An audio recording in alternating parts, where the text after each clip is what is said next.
right, so I think it's the other one switched over. Oops.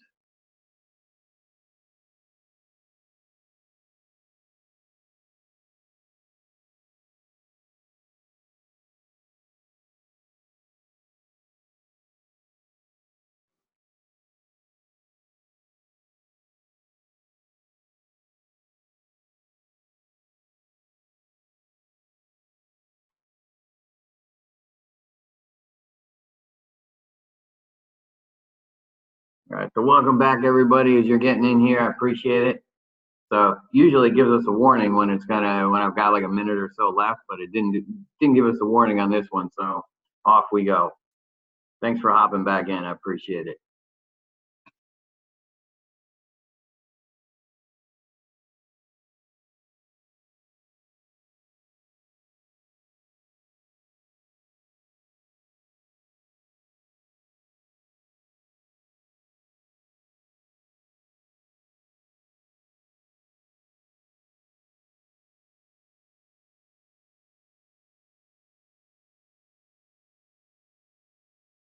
All right, so is everybody okay? Did you get negative 380.281? How did you get that number? How did we plug in the 17? All right, so in Y1 and Y2, you're going to put those you're going to put those equations, the 15,600 over t squared minus 24t plus 1. You'll put that in Y1 and the other one in Y2. And then what you're going to do is do, so vars, Y vars, and then you'll do Y1, then you'll do parentheses, and then 17. Oh. And then minus, and then same thing with Y2. And that's how that would calculate that for you. Does that make sense now? Yeah. Okay. So we end up with that value of negative 380.281. Of course, we're going to have to think about the units on this one. So h of t, you're just saying, hey, this is what h of t is, and we want to figure out what h of 17 is. So what does that even really mean? H of 17.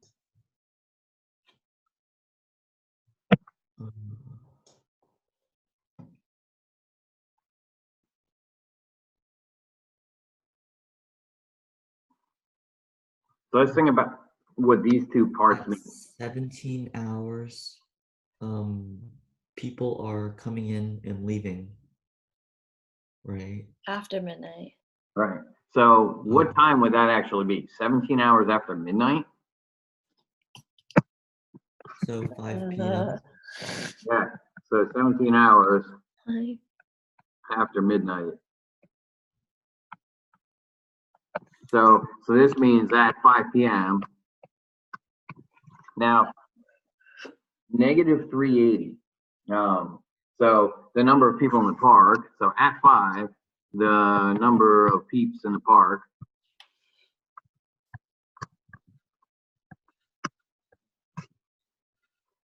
Now, since we ended up with negative 380, would the number of people in the park be increasing or decreasing? Decreasing. Yeah, it'd be decreasing.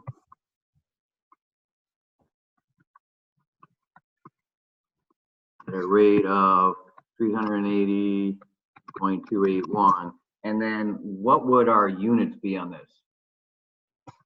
And they kind of give you this little hint right here. Both E of t and L of t are measured in people per hour. So just people per hour. Yeah.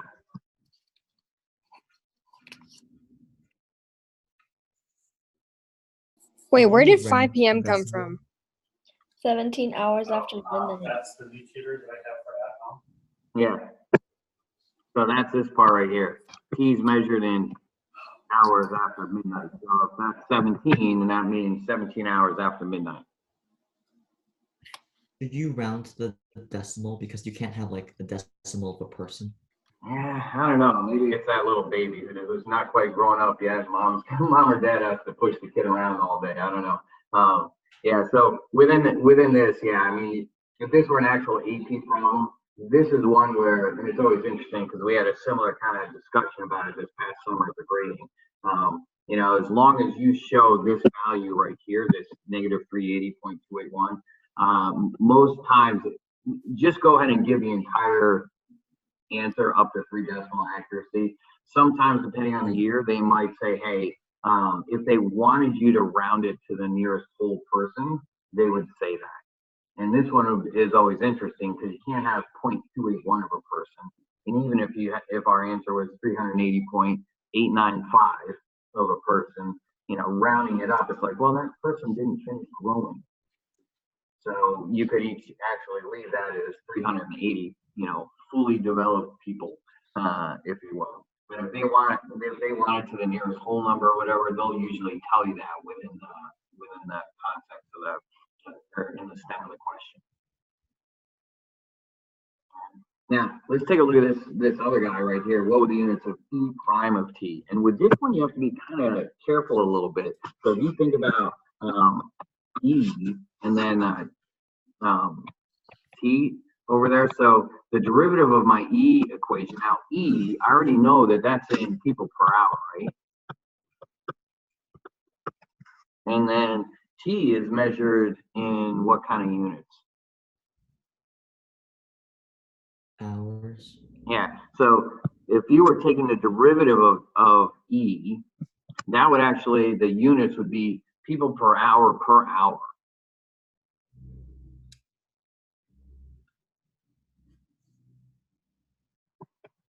So that's where those guys would kind of be,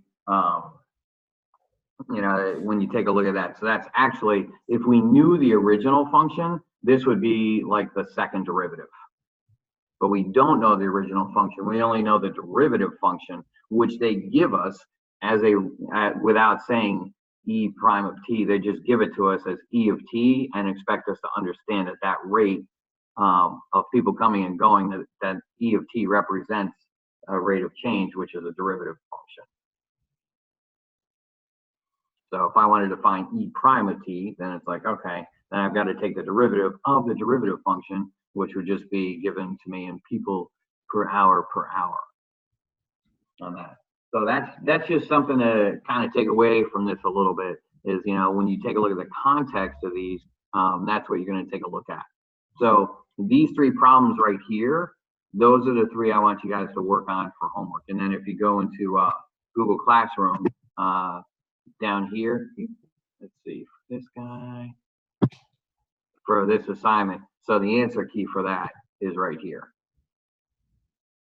So if you scroll down, that answer key will be there for you guys. So you can go ahead and check that and work on that on your own later on and go ahead and do that. Anybody got any questions on that part at all? Anything that we did?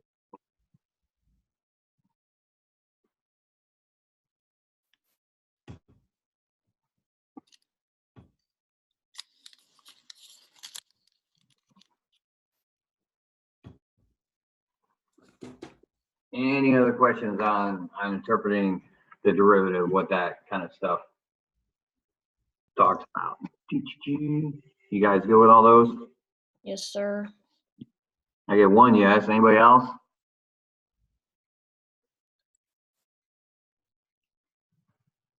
I think all assuming yes, unless said otherwise. Unless otherwise, okay, cool. All right, so the other thing I want you to do, so now we're going to go ahead and we're going to take a look at some of the examples for optimization. And optimization, like these guys right here, these are always going to be kind of like extreme value here, and these are going to be application problems. That's all it's going to be. So with optimization, they're going to be word problems, everybody's favorite kind of thing. They're gonna be word problems, yay! But we're going to be taking a look at you know, the EVT is kind of what we're going to be thinking about when we look at these guys. Now, we're going to do a couple of these examples, and then you know, you guys will have some to practice for homework, and we're going to go over the most common types of ones that you're going to see, either in the AP exam or kind of in general. Yeah, so what I want you to do is take a look at the first one. Find 2 positive numbers whose sum is 60 and whose product is 1 times the square of the other. The maximum. Cool. So we're going to deal with 2 equations here. two totally different equations. So equation number one is going to be, if I take the two positive numbers, and that's going to play into a little bit of what we're going to do here in a second. So if I call one of the numbers A and the other one B, I know if I add them up, I'm going to get 60. Now, this is very often what's referred to as a constraint equation, because that is like, that's my given information that I have, and I'm like, I can't take these two numbers and add them up and be more than 60 or less than 60. I know for sure that when I add them up, they're going to be 60. Now, the other thing that I'm going to take a look at is both of those numbers, they've got to be positive.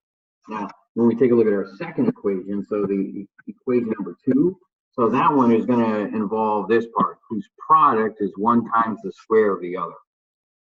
Oh, gosh. So the product, so I'm going to take a look at that, the product of those two numbers, that's going to be, 1 times the square of the other. So if I do A and the square of the other one, it's B. So that's what the product is going to equal. The product of is going to be 1 times the square of the other. Now that means when we take a look at that, I've got to go back to my constraint equation and solve it for one of those letters. Solve it for one of those letters. And of these two letters that I have to work with, A and B, which one do you think would make a nicer one to solve for? So that when we put it in down here into my product equation, we'll just make it a little easier to work with. You want to solve that for A or solve that for B? My constraint equation.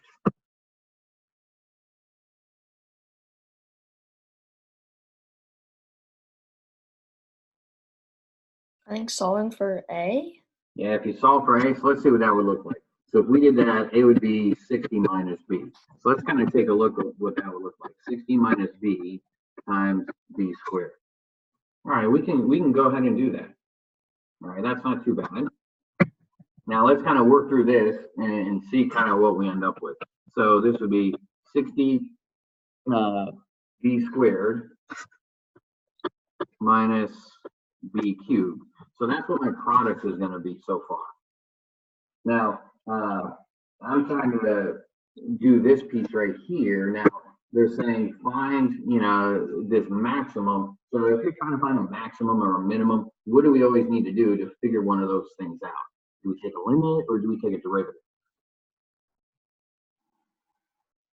Derivative? Yes, we're going to take the derivative. So we're just going to go ahead and take the derivative. So P prime is going to be equal to, so that's going to be 120B minus 3B squared. And then I want to take a look at this kind of piece here too a little bit. So let's see, if I set that equal to 0 and factor out a 3B, then I'm going to end up with, I think, 40 minus B squared. Or no, 40 is minus B. And the two values that I'm going to get, B is going to be either 0, that's one possibility, or B is going to be 40. Is everybody okay with that? Yeah. Now, I want to go back up to here for a second. This, when I put in, when I took A out and put in 60 minus B for that. So my value for B, so B's got to be somewhere between 0 and 60, but I don't include the 0 or the 60. Why not? Why wouldn't we include 0 or 60?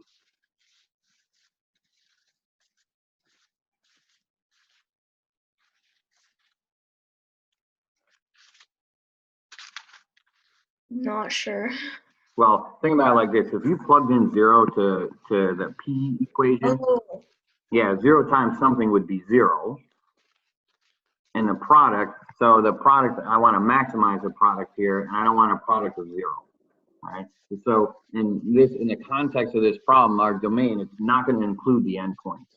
Like on the UVC, like it would include the endpoints, but on the on this, we don't want to include the endpoints on it because it's just got to be some number between 0 and 60 because it's got to be positive. That's why we don't go less than 0, but 0 is not considered positive or negative. So when I look at my two answers, that's why I throw the 0 out. But how did you get the 0 in the first place? Oh, because, so if you think about a number line, so 0's there, this is a negative numbers over on this side, and then you've got positive numbers over on this side. So I want, in the context of the problem, they're telling us like, hey, it's gotta be two positive numbers. It has to be bigger than 0. Well, yeah, but like you said, b equals 0, b equals 40. Oh, How did you yeah. get the 0? Oh, from 3B part. Oh, okay. Yeah.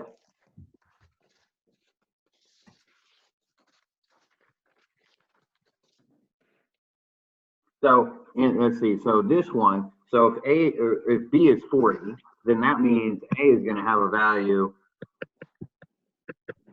of what?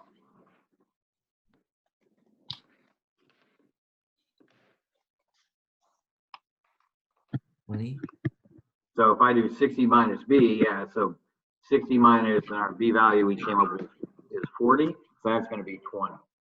So when we go to justify this, we just say the product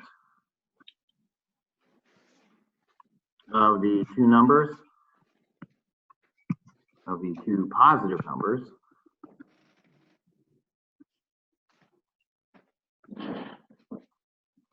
is maximized when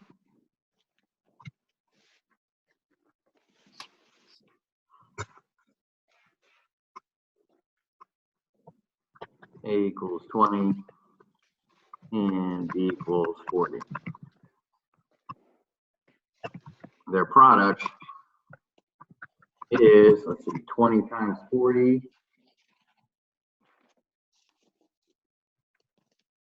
squared. Whew.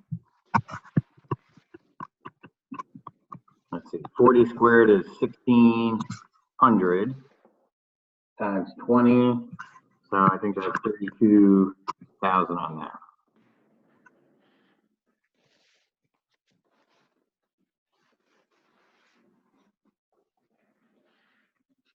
That's how you approach a problem like that. And on all of these, you're going to have what's called a constraint equation, and then you're going to have another equation that you're going to have to make a substitution in with it. So that's all you really want to kind of think about with that. Now, very often you're going to see these kind of in rectangles. Will be a shape that we'll use. So we'll do a couple examples there where there's a rectangle. So when we take a look at this, so there's two different formulas we've got to remember for rectangles. One of them is going to be the area formula, which is just length times width, and the other is going to be the perimeter formula, which is 2L plus 2W. And one of those two equations, depending on the context, we're going to have to maximize one of them, and so we'll use the other one to help us out with that. So let's take a look when we add example number 2 here. It says an 8-inch long pipe cleaner is bent into a shape of a rectangle. What dimensions of the rectangle will produce a rectangle of maximum area? So anytime you see, the word maximum, it's like, all right, that's the thing I want to take the derivative of. So if we think about our rectangle's area formula. So we've got a rectangle, and I've got the length here and the width there. I want to maximize the area. So the area formula going to be length times width. But I'm also given a constraint here. They're like, we only have a certain amount of pipe to work with. We've got 8 inches of long pipe cleaner to work with. So is that 8 inches deal with the area piece or the perimeter piece? Perimeter. Yeah, that's going to be the perimeter. So the perimeter is going to be, I'm only going to have 8 inches to work with, so 2L plus 2W. Now, in order to kind of work with that part, I'm going to kind of have to solve that for one of those variables, and it doesn't really matter which one. I'm going to go ahead and solve it for W. So if I do 8 minus 2L equals W, and then divide everything by 2, I'll get 4 minus L. If you make the L like that so we don't get it mixed up. So that's what's going to be W. So that's what I'm going to use in my constraint equation to then plug in there for my W. Then we're going to go ahead and take the area. We're going to rewrite that so that everything is in terms of W. So or in terms of L, so A of L is going to be length times, what is it? 4 minus L, which is going to be 4L minus L squared. So that's going to be my area equation when I'm just representing in terms of only the length, so only that one dimension. Now, if I want to maximize that, that means, all right, we got to take the derivative. And we're going to set that equal to 0. So I would have 4 minus 2L equals 0. And then, let's see, when we move that over, we would get 4 equals 2L. So we would get 2 for the value of L.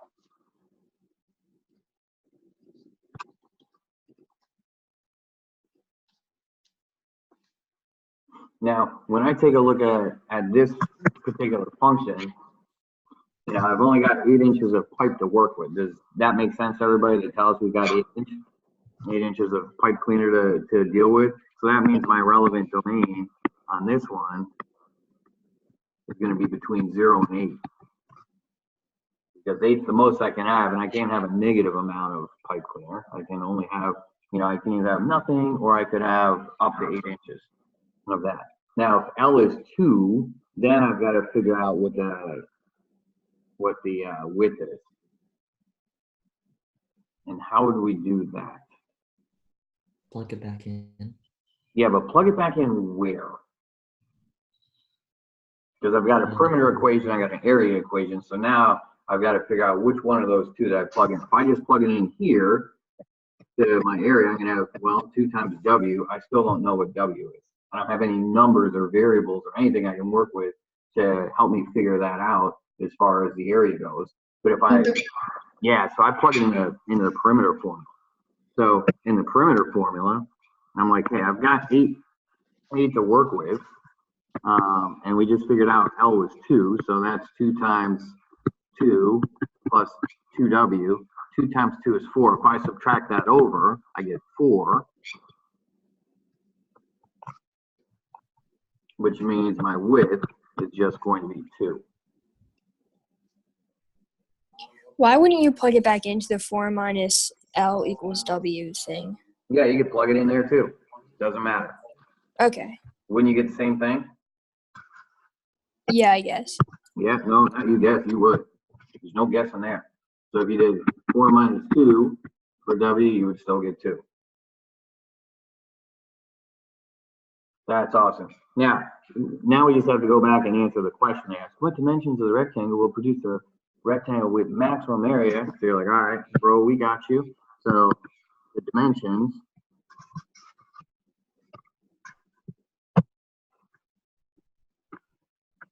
that produce a rectangle of max area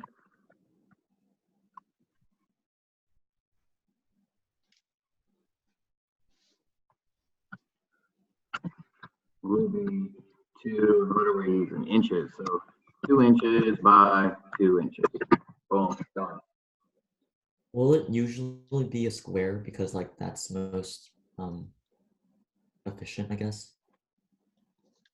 Yeah, that's a very, very good question. And even though I know the answer for that, I'm going to let you kind of think about that one on your own. Because anytime you've got a rectangle, if you're trying to maximize the area, anytime you're trying to maximize the area, so if you think about our pipe cleaner, we only have 8 to work with. So we've got this dimension here, and we know that the perimeter, so all the way around, is going to be 8. So in order to get 8, I could have lots of combinations to get 8. So I could do 4 by 2, and that would give me 8. I could do 8 by 1. But then if I did 4 by 2, then that's going to, you know, and I'd have to take each one of those in half to kind of deal with the dimensions of only having, 8 inches of pipe cleaner to work with. Anytime you have a rectangle, its area is always going to be maximized by a square. Okay. So knowing that, anytime you see this type of problem, like, all right, bro, I got, nothing to worry about because I know I'm going after a square. Unless you're taking a look like an example. Now this is always another kind of popular one here, where you're going to have something where you have something's going to be fenced in, and that fence is going to be rectangular. However, it's not. You're not going to have all four sides. So when you think about this, you know, so we've got all these killer ladybugs right here, but then over here we're going to have this river. So now when we take a look at our length and our width, so there's L, there's W. So my perimeter equation is a little bit different on this one. So my perimeter on this one is just going to be L plus 2W for this one. And let's see, Ladybug Farmer has 500 inches of fencing. All right, so we've got a rectangular field. We've got 500 inches. So 500 is going to be L plus 2W. And this one's kind of a little bit easier to figure out which variables to solve for. So we would just solve that one. And you use that for L. Because again, we want that, when we take a look at this one, the largest grazing area. All right, cool. So we're going to take our area formula. Area equals length times width. And in the length spot, we're going to plug in that 500 minus 2 W.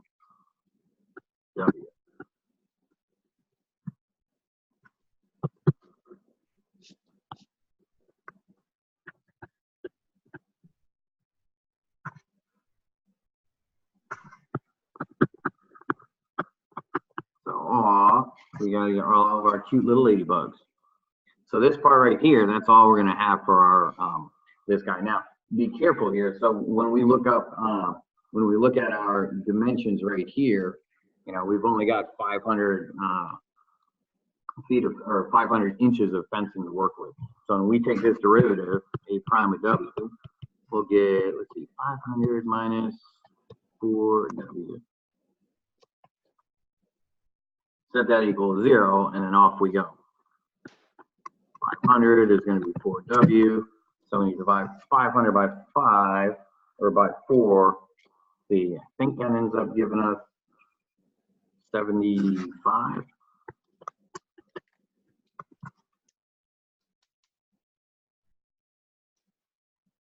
$125. Is it 125? Yeah.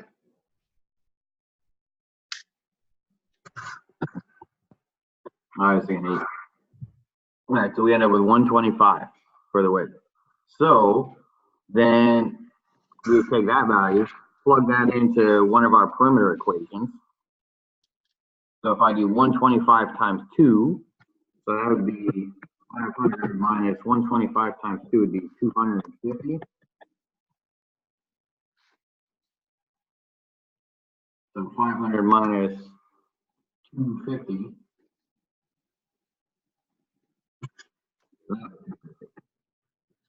$250.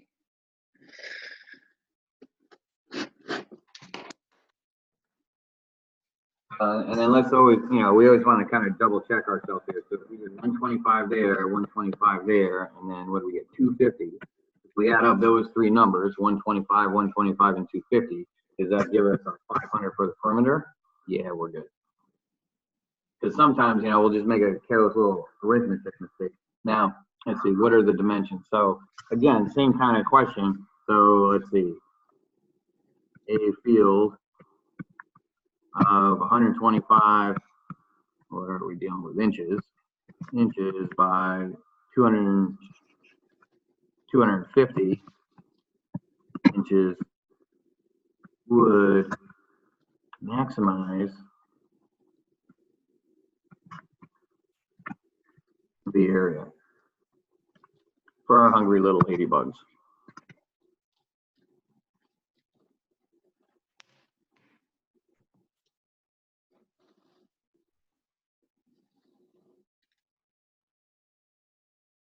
So is everybody okay on example number 3? Do we have to state the domain? Now, this on one? yeah, what would our domain be on this one? Ooh, we only have 10 more minutes. All right, cool. What would the domain be on this one?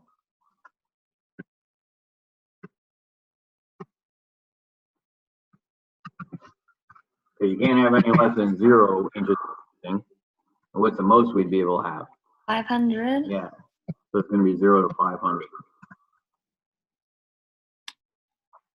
Because every once in a while, we might come up with if you're solving a quadratic, you might come up with a value that's not within that range. So then you would have to throw that out because that'd be one of our extraneous solutions.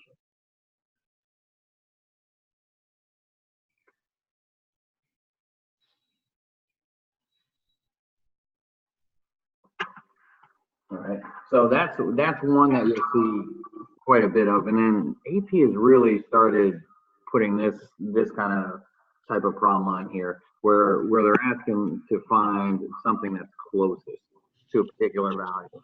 And very often they'll give you a parent function to work with. So y equals x squared, like this is one that you should be able to like know and love it. Like, yes, we know y equals x squared. We've got a parabola, and I want it to be closest to the point 3, 0. So if I go over 1, 2, 3, I want it to be closest to that point 3, 0. So that means my x values, if we take a look at this, my x values have to be somewhere between 0 and 3. So I want to connect, I want some point on this graph to be closest to this point 3, 0. If I stop my parabola up here, I know the point on the parabola when x is 3, y is going to be 9. So I know that's probably not going to be the closest point. But when we take a look at that, what would we actually do to calculate a point that's close to another point?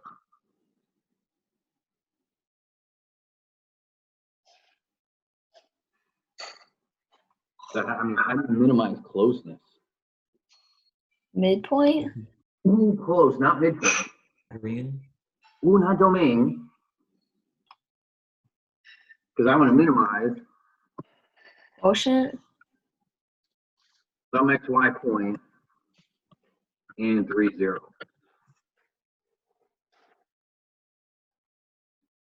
How would I know that that is smaller than the point, say, 3, 9? By looking at the graph?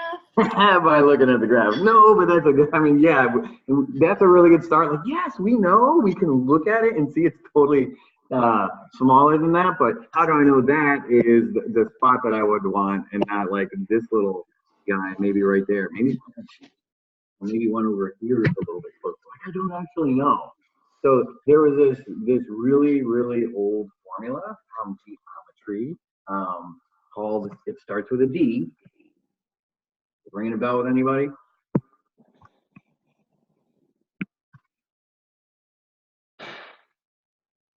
Distance formula, anyone? Oh. Oh, yes, the distance formula. So I want the distance formula basically from this x coordinate and y coordinate to that x and y coordinate. Like I want to figure out what those values are. So here are my 2 points, x, y, and 3, 0. So my distance formula, so I'd have, let's see, what is it? X minus x1 squared plus y minus y1 squared. That would give me my distance formula. Oh my gosh. Ooh, gross. Now the point that I'm dealing with, the x value I don't know, but I do know my the point that I'm given is 3. So x minus 3 squared plus, and then y minus 0 squared. So that would be the distance between those 2 points, between 3, 0 and whatever this other mystery point is that I'm trying to find that's closest to it.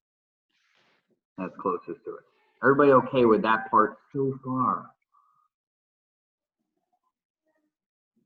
Mm-hmm. Yeah, check this out. This is where it gets wild. So x minus 3 squared. Now, if I simplify the y minus 0 squared, that's just y squared. Everybody okay with that? Now, on the other ones, we made a little substitution. Check this out. I've got y squared being equal to x squared. So this is going to get substituted with an x squared.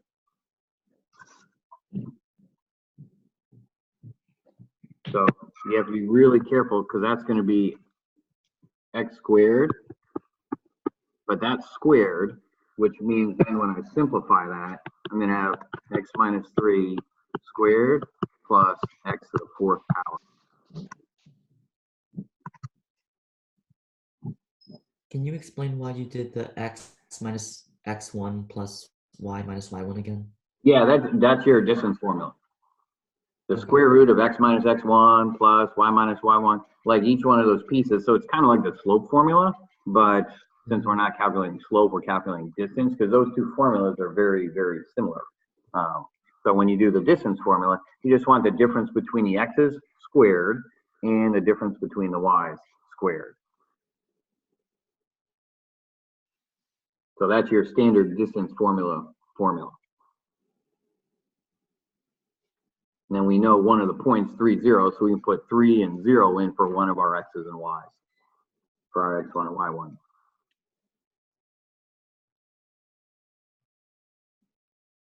So that comes out to be right there. Now the next piece, and this is probably going to run out of time here for a minute, so I'll create another Zoom meeting, and I'll post a link for that in Google Classroom right underneath that assignment here in a second. But let me give you about 10 minutes or so, and what I want you to do is actually calculate what that derivative is, and then clean it up. So figure out what the derivative is of d. So what I want you to do in the next 10 minutes is go ahead and find d prime. Because now our equation is all in terms of x. And I'll give you this hint. You probably want to write it as x minus 3 squared plus x to the 4th